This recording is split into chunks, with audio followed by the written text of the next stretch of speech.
Pero minsan nakaka-disappoint, no? Siyempre nahihiya ka, hala, sorry, nakain mo, may dugo pa. Naman Kasi agad nagmamadali na malalaman. kayo. Oo, hindi mo agad malalaman hanggat hindi mo na ibubuka. Nagpakain ka na ba? Kahit madugo siya. Minsan hindi ko sinasadya, pero dahil gusto mo, sige, kainin mo. Minsan hindi naman natin sinasadya talaga. correct. Na napapakain natin kahit may dugo pa. Naman Kasi agad nagmamadali na malalaman. kayo. Oo, hindi mo agad malalaman hanggat hindi mo na ibubuka. Pero minsan nakaka-disappoint, no? Siyempre nahihiya ka, hala, sorry, nakain mo, may dugo pa. Minsan kasi dapat tinatimingan mo din kung kailan may dugo yan o wala. Malalaman mo kapag may dugo, kapag kinakalendar.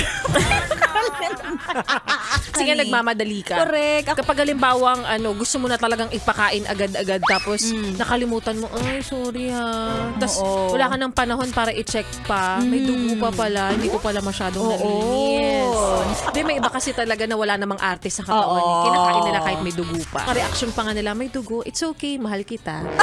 Hindi kasi nga syempre, sa'yo yan eh. Oo. So, kung sa'yo yan, akin na rin yan.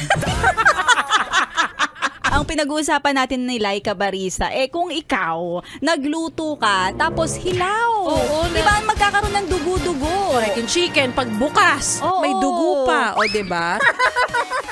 Napayes ka ba sa napanood mo, yes friend? Alam mo na ang gagawin mo, ha? Hit like and subscribe. And click the notification bell para ma-update ka namin. Kung gusto Gusto mo, mag-comment ka pa. hindi ka namin iisnabin.